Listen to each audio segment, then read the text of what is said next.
कहते हैं कि कुछ लोग हमारी जिंदगी में किस्मत बनकर आते हैं और कुछ सबसे खूबसूरत याद बनकर चले जाते हैं। यह कहानी ऐसे ही दो लोगों की है जिनका प्यार अधूरा होकर भी अमर हो गया। उत्तर प्रदेश के एक छोटे से गांव सूरजपुर में रहने वाला आरव एक साधारण किसान परिवार का लड़का था। उसके पिता खेतों में मेहनत करते थे और माँ पूरे घर की जिम्मेदारी संभालती थी। आरव का सपना बड़ा आदमी बनना नहीं था। उसका सपना बस इतना था कि एक दिन उसके माता पिता गर्व से कहें, यह हमारा बेटा है। हर सुबह वह साइकिल से पास के कस्बे में कॉलेज जाता। रास्ते में एक पुराना बरगद का पेड़ पड़ता, जहां वह 5 मिनट बैठकर अपनी डायरी में कुछ न कुछ लिखता। उसे कविताएं लिखना बहुत पसंद था। उधर लखनऊ से आई नैना अपने मामा के घर कुछ महीनों के लिए गांव आई थी। शहर में पली बढ़ी नैना को गांव की खुली हवा, खेत और बारिश बहुत पसंद आने लगे थे। एक दिन मौसम अचानक बदल गया। काले बादल छा गए,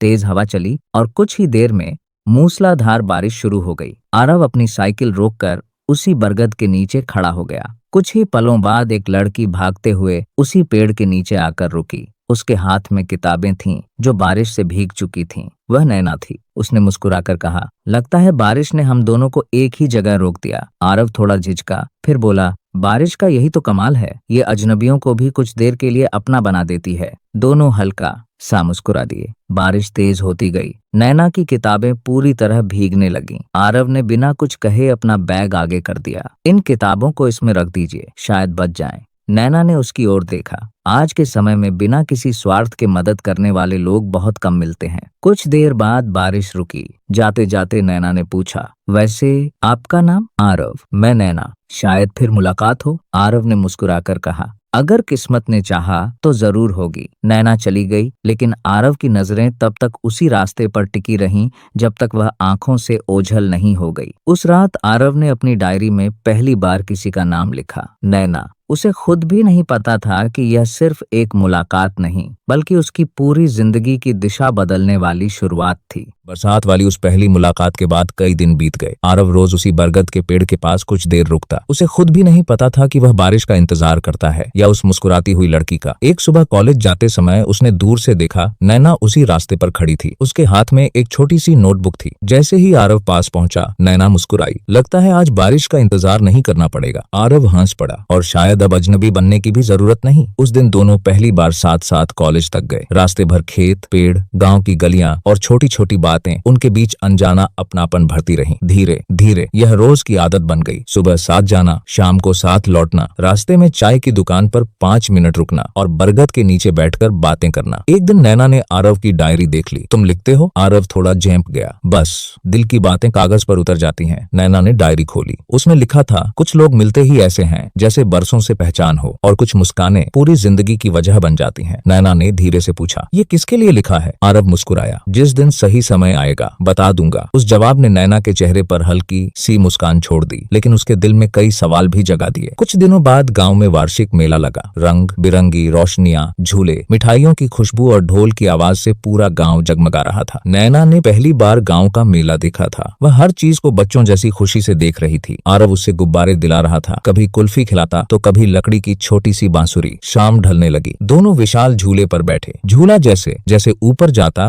पूरा गांव रोशनी से जगमगाता दिखाई देता। नैना ने आसमान की ओर देखते हुए कहा, काश ये पल यहीं रुक जाए। आरव ने पहली बार उसकी तरफ गौर से देखा। हवा में उड़ते उसके बाल, आंखों में चमक और चेहरे पर मासूम मुस्कान। उसी पल आरव को एहसास हुआ, वह नैना से प्यार करने लगा है, लेकिन उसने अपने दिल की बात अपने दिल में ही रखी। मेला खत्म होने के बाद दोनों लौट रहे थे। रास्ते में एक छोटा सा बच्चा रो रहा था। उसकी माँ भीड़ में उससे बिछड़ गई थी। आरव और नैना ने उसे ढूंढने में मदद की। जब बच्चा अपनी माँ से मिला तो वह खुशी से रो पड़ा। यह देखकर नैना की आंखें भी नम हो गईं। उसने धीमे से कहा, जिस इंसान को दूसरों के आंसू की कीमत पता हो, वह कभी किसी का दिल नहीं तोड़ सकता। आरव ने कुछ नहीं कहा, बस मुस्कुरा दिया। उसे नहीं पता था कि एक दिन किस्मत उसी का दिल सबसे ज्यादा तोड़ने वाली है। उस रात नैना ने भी पहली बार अपनी डायरी में एक नाम लिखा, आरव। उसे महसूस होने लगा था कि यह रिश्ता सिर्फ दोस्ती नहीं रहा, लेकिन प्यार का इजहार अभी भी दोनों की खामोशी में छिपा हुआ था। और उन्हें बिल्कुल अंदाजा नहीं था कि आने वाले दिनों में एक ऐसी खबर उनका इंतजार कर रही थी जो उनकी जिंदगी हमेशा के लिए बदल देगी।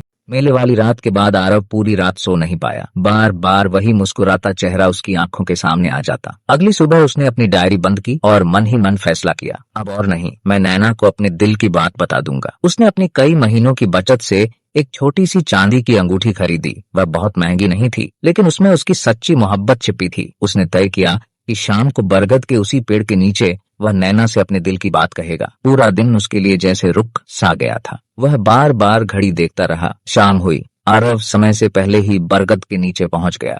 हवा चल रही थी, पत्ते सरसराहट कर रहे थे, दूर मंदिर की घंटियां सुनाई दे रही थीं। कुछ देर बाद नैना आई, लेकिन आज उसके चेहरे की मुस्कान गायब थी। आंखें लाल थीं, जैसे वह बहुत देर तक रोई हो। आरव घबरा गया। क्या हुआ नैना, सब ठीक है? नैना ने कुछ पल चुप रहकर कहा, पापा का फोन आया था, मुझे कल ही शहर वापस जाना होगा। आरव के हाथ में पकड़ी अंगूठी जैसे अचानक बहुत भारी हो गई। इतनी जल्दी? नैना ने सिर झुका लिया। घर वालों ने मेरी शादी की बात शुरू कर दी है। ये शब्द सुनते ही आरव के भीतर जैसे सब कुछ टूट गया। जिस पल का वह महीनों से इंतजार कर रहा था, उसी पल किस्मत ने उससे उसकी सबसे बड़ी खुशी छीन ली। वह कुछ कहना चाहता था, बहुत कुछ कहना चाहता था, लेकिन होठों से एक भी शब्द नहीं निकला। कुछ देर दोनों चुप रहे। फिर नैना बोली, आरव, अगर कभी मैं तुमसे दूर हो जाऊं तो क्या तुम मुझे भूल जाओगे? आरव ने उसकी ओर देखा। उसकी आंखों में आंसू थे, लेकिन आवाज में वही अपनापन। कुछ लोग किताबों के पन्नों की तरह नहीं होते कि पलट दिए जाएं। कुछ लोग सांसों की तरह होते हैं, जब तक सांस चलती है उनकी याद भी साथ चलती है। नैना की आंखों से आंसू बह निकले। उसने पहली बार आरव का हाथ थाम लिया। काश